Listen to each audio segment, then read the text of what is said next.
Welcome to Our Girl Relationships. We talk about the problems people face in their day-to-day lives. Let's start with the video. For some context, I'm 27, female, and my brother, 35, met his wife, 25, when he was 30 and she was 20. This wasn't his first marriage, as he had been married and divorced to his ex due to unknown reasons. They were married for about 2 years when she decided that she no longer wanted a relationship with my brother and thus decided to leave him. My brother was never really close to my family. You can actually say that about my entire family. We're not close to each other due to completely different personalities, interests, and just the fact that we don't really get along well with each other.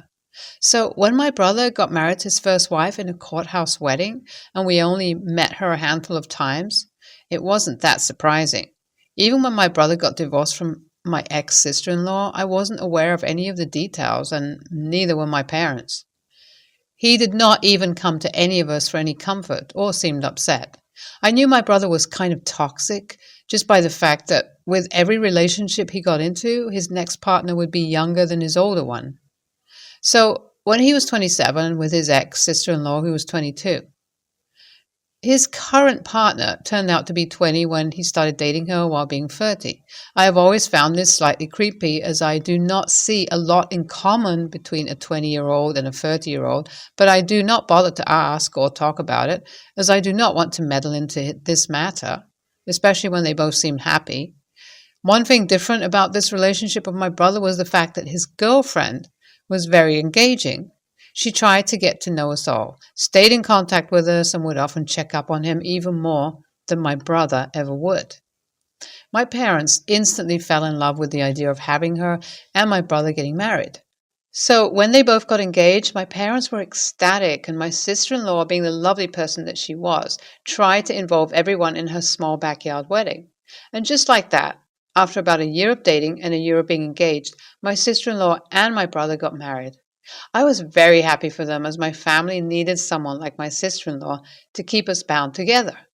I had moved to another country right after their wedding for a job opportunity, so I wasn't able to keep much contact with my family, except through video calls every now and then. As I stated earlier, the lack of contact with my family did not bother me much, as this was how things always had been. About 3 years had passed since I moved, and I was informed by my sister-in-law that she was pregnant. Being the youngest in my family, I was very happy to know that I'll be getting a niece or a nephew of my own to spoil and to love. So I decided to fly over to my home country during Christmas to spend time with my family and to see my sister-in-law.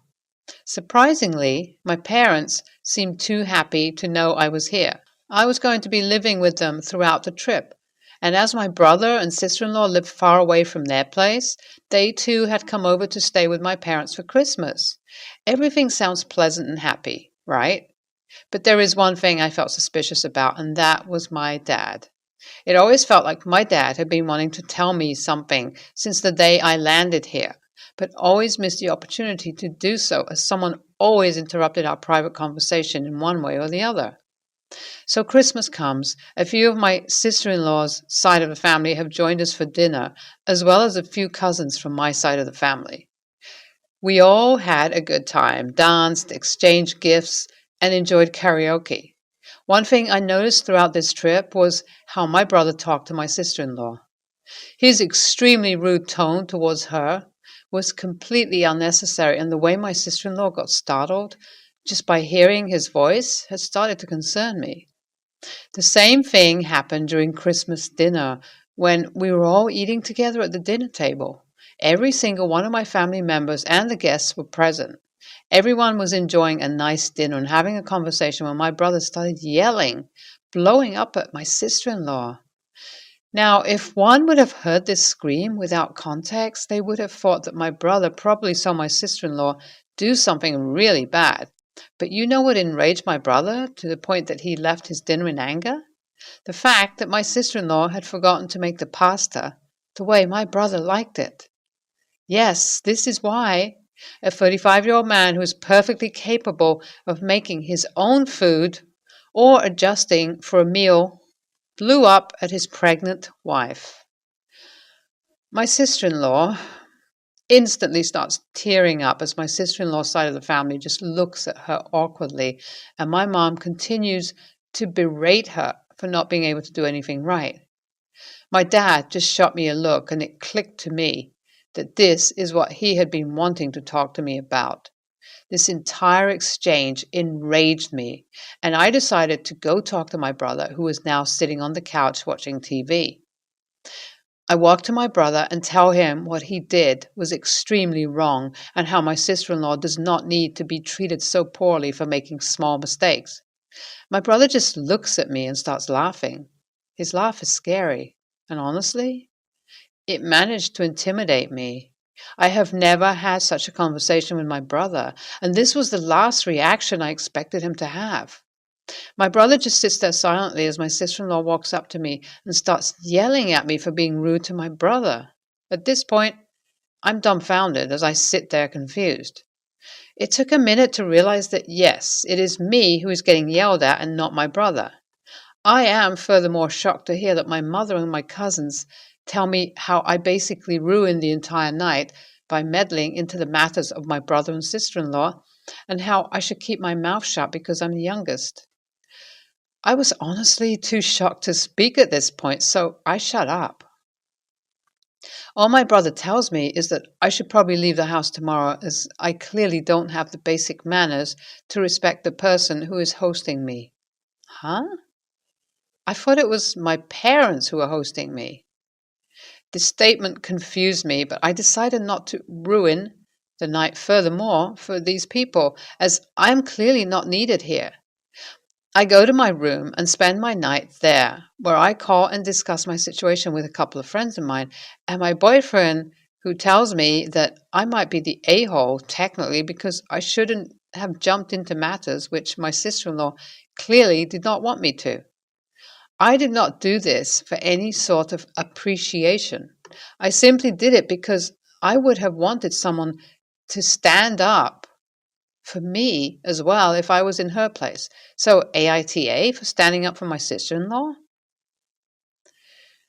My sister-in-law knocked on the door of my room at around 4 a.m. in the morning. I was quite surprised to see that it was her. She had brought me a cup of warm coffee and asked me if she could talk to me. I told her I wasn't interested if she wanted to argue with me about my brother, and she promised me that isn't what she was here for, so I let her in. She started off the conversation by apologizing to me for everything she had said last night. I was confused at her change of tone, so I asked her, why did she even do what she did? My sister-in-law teared up as she started to explain to me the reasoning behind her reaction, and it all fell into place for me. So basically, after getting married to my sister, my brother had decided to work on a startup with a school friend of his. My brother was always the nerdy kid in school. He was extremely smart, especially in the field of science, so it wasn't surprising to me when I found out his startup had done amazingly well. My brother was in a great position financially now, so much so that he let my sister-in-law become a stay-at-home wife and also took over the finances of my parents. My sister-in-laws and my extended family belonged to the lower end of the middle-class strata, so he also started supporting them as much as he could. As you all know, being financially dependent on people, oftentimes, more than not, comes with obligations. My brother took advantage of exactly that. He started treating everyone in my family poorly, especially my sister-in-law. My sister-in-law had become like a doll for him to play with as he made her do things that he wanted, knowing full well that she had no escape from him as he financially manipulated her. Hearing all of this made complete sense to me, and at the same time broke my heart because the reaction of everyone around me made sense. I did not say much, just heard my sister-in-law out as she then proceeded to make a request which I thought would never come from her. My sister-in-law begged me to help her escape my brother. She told me that if she didn't escape, he would manipulate her child similarly, and she really did not want that. This surprised me, as I really did not expect my trip to turn into what it is now. I told my sister-in-law that I needed some time to come up with a plan, so I needed her to give me some space to think about everything. She agreed to it and thanked me once again. I know I need to look out for my sister-in-law now because I need to protect not only her, but my niece, nephew from the monster of a person my brother is. I would really appreciate any advice to how I can get my sister-in-law out of this situation. I decided to apologize to my brother for lashing out at him, just so I can stay at this house for a couple more days. With a smug look on his face, my brother accepted my apology. I tried to act as normal as I could these days, all the while hatching a plan to help my sister-in-law out of this situation, and here's what I did. After a couple of days had passed since this entire situation had gone down, I tried to be on my best behavior in front of my brother. I did not question him, argue with him, or even talk much to him. I just went on with my days until the day that sister-in-law and I had decided to put our plan into action arrived. As planned, I first left the house with nothing but a purse under the pretext that I was going to the bar with a high school friend of mine. Similarly, my sister-in-law had told my brother that she was going to the local mall to buy things for the nursery, and that my dad was going to drive me and her to our destination. My brother agreed, as surprisingly, he saw nothing suspicious in it. So me, my dad, who was in with the plan, and my sister-in-law first made our way to their house, which is a couple of hours away, to pack up any important documents and a few pairs of clothes. I had packed my things and put it in my dad's car trunk the day prior, and thankfully no one had found that, as my brother had a separate car, and my mother rarely left the house. My dad left us by my brother's house, and we booked a cab from there to a hotel I had booked. Now, a lot of you might be wondering why my dad decided to side with my sister-in-law instead of my brother, who was paying for most of his expenses, and here's the thing. It wasn't my dad who was greedy for my brother's money. It was my mother who convinced him to let my brother pay for them, as she wanted to live a lavish lifestyle. My dad would never care if he did not have that kind of money in his life, as they were already leading a comfortable lifestyle before my brother's help, and he would rather have my sister-in-law, who was like a daughter to him, lead a comfortable life. My sister-in-law left a letter in her room stating everything she has to say.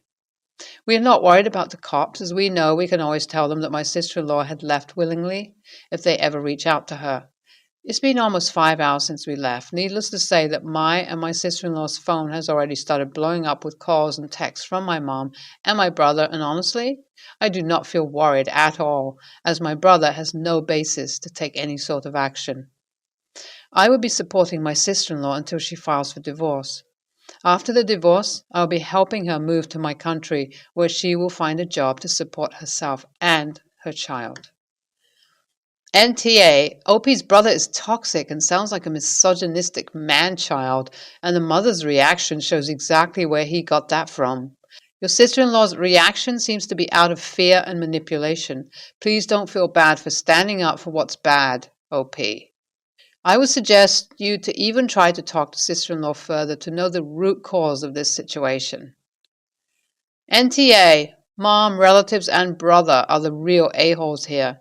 Kudos to the dad and OP for having some self-respect and standing up for the right thing.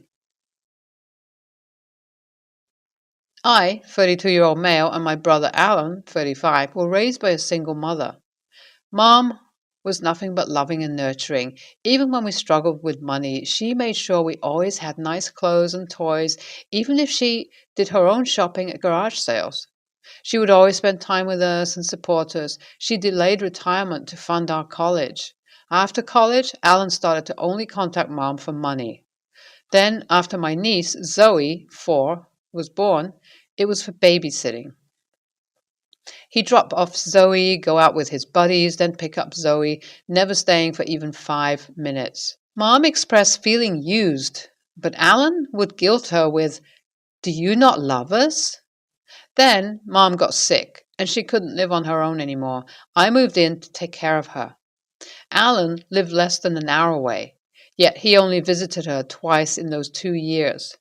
He would ask for money, then make sure I was there so he could drop off Zoe and hang out with his friends again. Mom passed away 2 months ago.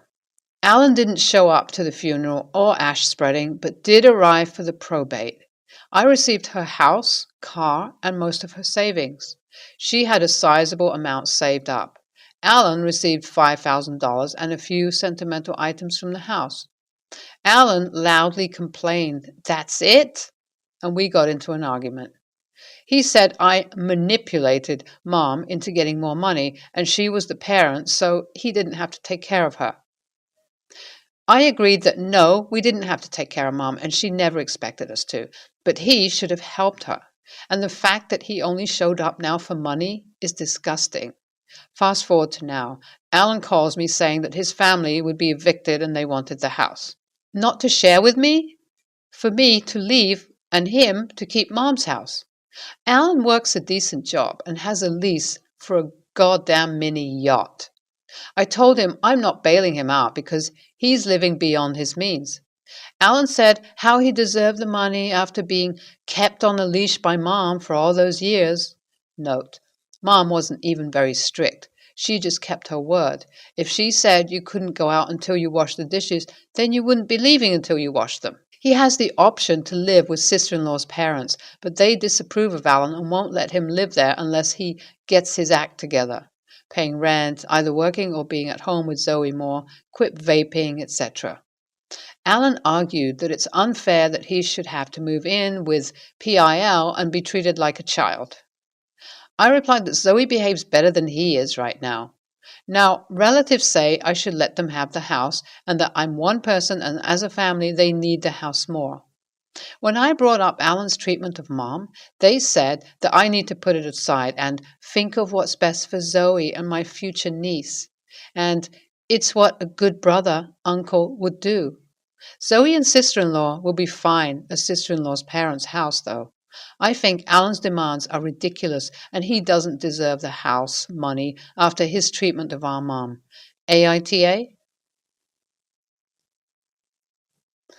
NTA, do not let him move in. It will be a disaster. I hope he doesn't have a copy of a key to your house. If he does change your locks, I would not put it past him to move himself in. He reeks of entitlement. To the relatives saying you should let your brother move in with you, just tell them that you'll let Alan know that they care so much about his well-being that they offered their place for his family. NTA, the relatives who are saying you should give the house to your brother are dumbasses. Your mother left you the house because she wanted you to have it. Your brother is a loser. If he were to get the house, he would do something stupid with it for sure and not even take care of it. Frankly, I'm shocked his wife's family is willing to let him move in with them. His family will be just fine with the in-laws, or maybe one of these relatives who are trying to guilt you into giving him the house. Perhaps they should take him and his family in. I bet they would shut up real quick if you asked them to step up and take care of him.